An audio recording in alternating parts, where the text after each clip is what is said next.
We understand the grief of people in Sri Lanka and of those families who tragically lost loved ones while visiting this beautiful country from across the world. It will be the second anniversary of the devastating attack at Manchester Arena on the 22nd of May, which changed people's lives forever. Our thoughts and prayers remain with families and friends who lost loved ones and those still suffering physically and mentally. We stand in solidarity with all those countries affected by such horrific acts by those that seek to destroy our way of life. I'd also like to take a minute to pay tribute to George Andrew Darlington, who died following a short illness a few days before the local election. George was standing for the Conservative Party in Walton South, and our thoughts and prayers are with his family and friends at this difficult time. I'd especially like to send our condolences to his partner Anne, who also stood as a candidate.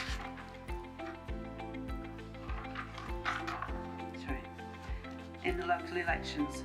George was much loved and well-respected member of the community, as is Anne. I'd like now to congratulate all our new councillors on their election victories. I'm sure you'll serve the people of this city to the best of your ability, and I look forward to working with you all. I'd like to thank everyone involved, in particular the elections team, for running such a well-organised local election. Members of the council will also be aware that Peter Taylor lost his seat at the local election and will appreciate how hard local councillors work for their residents in the best interests of the people they serve. Peter was dedicated to the people of Earlham, and I know he'll continue to work hard. Peter will be very much missed. It's also important that we recognise the Islamic holy month of Ramadan, with Muslims observing the fast and religious obligations and making plans for the festival of Eid. Once again, Salford returned to Labour Council. I want to thank the people of Salford for focusing on local issues that matter to them. As a Labour Council, with Paul Dennett leading, they can be assured that we'll continue to stand up for those that are unable to protect. Sorry, I got a little upset at the motion.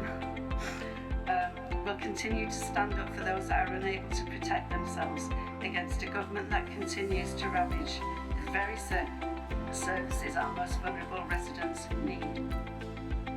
However, this is our AGM, and I want to use this statement as an opportunity to raise awareness of the positive work that, despite the cuts, we have done in Salford. The City Mayor and Councillor Kelly, lead member for housing, continue to develop programmes in line with the City Mayor's priority to tackle the need for more affordable homes. We've almost 6,000 households on the Council House Register. And it's not an understatement to say we're in the middle of a housing crisis. The delivery of affordable units in the city has been running at approximately 280 a year. We need 630. We're looking at all possible ways to reduce this gap in conjunction with a range of housing partners across the council.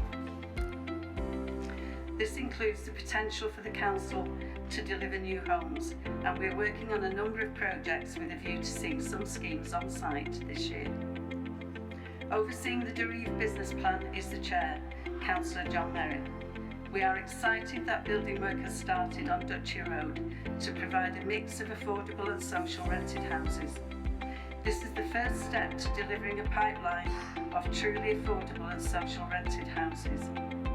The city's partners understand how vital new social housing is to the city, and the City Mayor and Councillor Kelly recently attended the launch of Archon Housing Group's new social housing development in Boothshire. It's unbelievable in this day and age that there are 39 bids made for each affordable home that's advertised. Providing affordable homes to local people and help create new communities across the city remains at the heart of our priorities. I'm delighted to report that the bid led by Salford Council officers has been successful in securing significant funding for the recent bidding round for the rapid rehousing pathway. This is a key part of the Council's approach to ensure that those who sleep rough or are at risk of rough sleeping rapidly get the wraparound support they need, from the streets through to sustained accommodation. Our thanks go to Social Housing, the Housing Advice Team and Councillor Kelly for this successful bid in helping to tackle rough sleeping and homelessness. A Bed Every Night has worked to deliver accommodation with support to every rough sleeper in the city region every night of the week since the start of November. Overall, 1,423 individuals have been accommodated. Of those, 480 people, over a third, have moved on to a more suitable housing solution. Locally, Salford has accommodated 291 people and successfully supported 78 into a sustainable housing solution. The Greater Manchester Mayor has announced the Bed for Every Night scheme will be extended to the 31st of May. The supported housing team continue to deliver this phenomenal service for some of our most vulnerable and challenged members of our communities. Salford's approach is being held up as best practice in Greater Manchester. Members will also be aware that this week is Mental Health Awareness Week. We've all been touched in some way by the devastating effects of poor mental health. The loss of our much-loved former councillor, Paul Longshaw, reminds us how important it is that we support each other and ensure there are services for people experiencing mental health issues.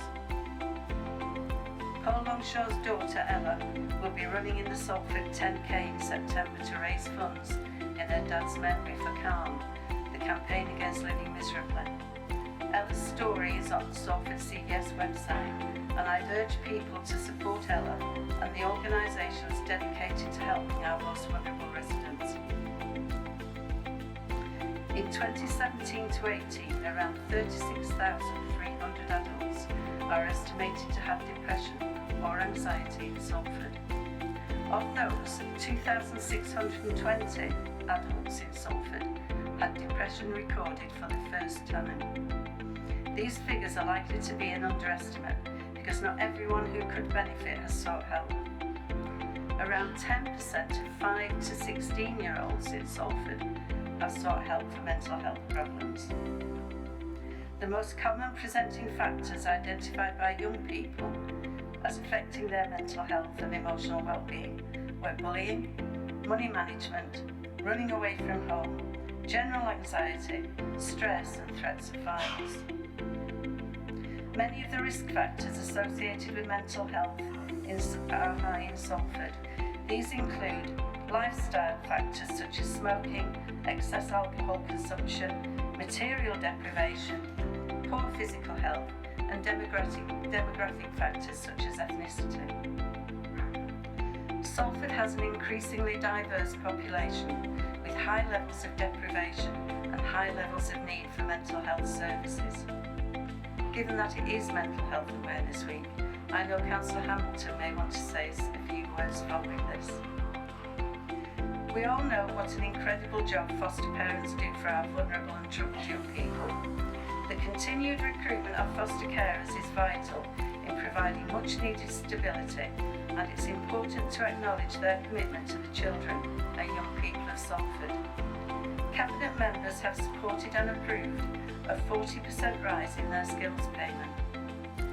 We would encourage new foster carers to come forward to enable us to increase the choice of placements for children and young people who need support and a loving home.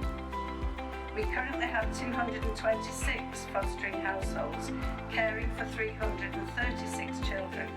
We desperately need more carers each year to meet the demand. In March, I gave my annual report on anti-poverty work, including our intended focus on pension poverty. This is important that we continue to raise awareness of this very serious issue. According to the Department for Work and Pension statistics, 40% of those that can claim pension credit nationally do not. And this rises to 50% for couples, with only 10% of eligible people within BAME populations claiming. Each of the 1.3 million households who don't take up pension credit lose on average £2,500 a year. Applying this to the Salford population, up to 5,180 people are not taking up this offer and they're entitled to it. This could be more than 12 million in unclaimed pension credit citywide. The Council's Health Improvement Service are working in collaboration with Welfare Rights Debt Advice Team, our Council Tax Benefit Team and DWP to deliver an outreach and engagement campaign to encourage take-up of pension credit by our residents who may be missing out. We're continuing to grow the city, and new development continues to bring in jobs, business opportunities and homes. The offices at One New Bailey are already let, and now one of Manchester's oldest global legal practices, Evershed Sutherlands, have agreed a pre-let at 2 New Bailey, which is due to be completed next year. Work has also started on 3 New Bailey to create a regional centre for Her Majesty's Customs and Revenue. Around 2,400 civil servants will move to their new home by spring 2022. This will front a new high-quality public square. Members will be aware of the developments taking shape at RHS Bridgewater Gardens, as well as providing a spectacular garden. RHS continues to work alongside the Council and is committed to delivering benefits to Salford, including jobs. The project will create more than 140 jobs in the garden and a further 180 in the local economy by 2029, and there will be opportunities for local people to learn new skills through training, apprenticeships and volunteering.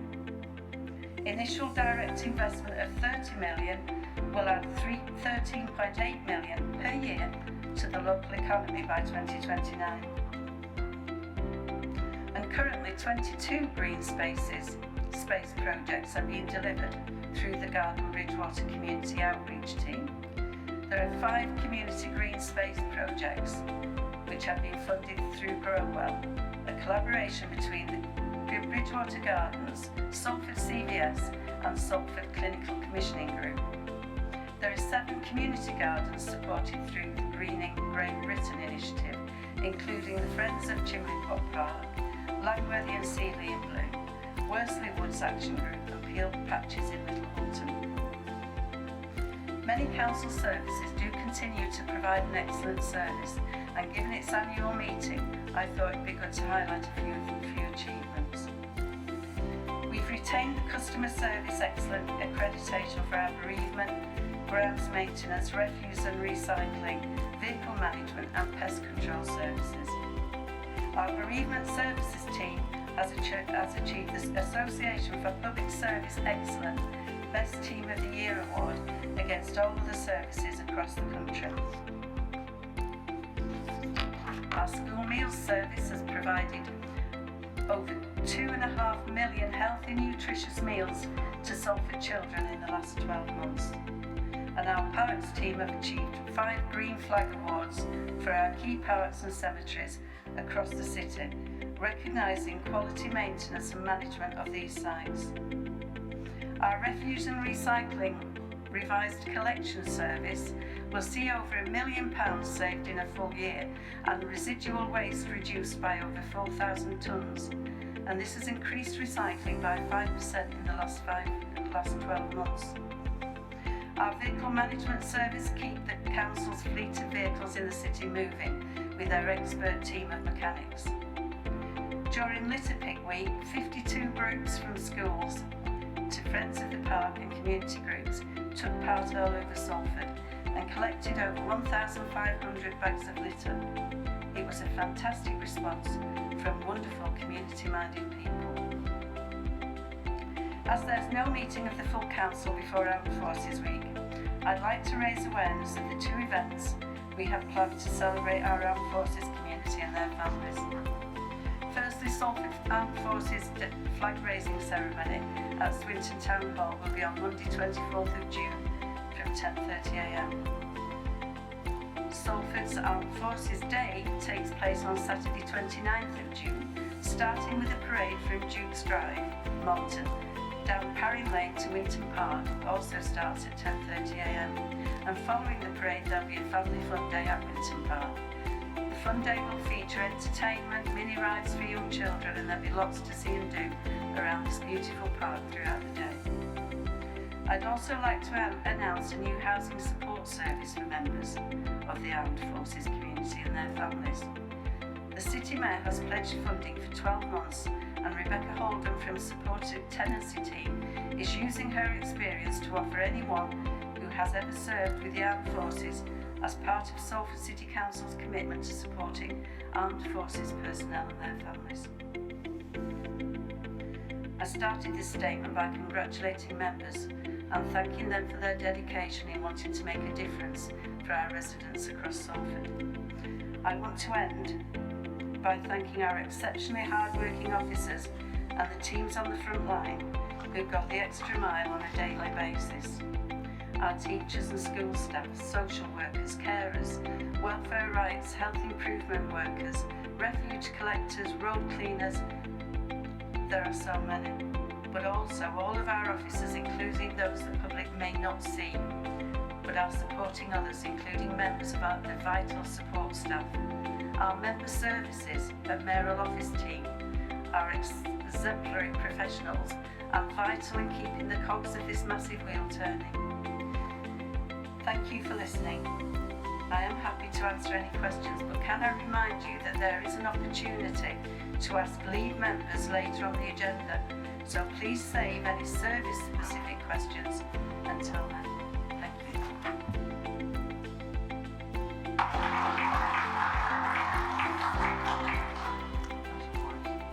Councillor Morris.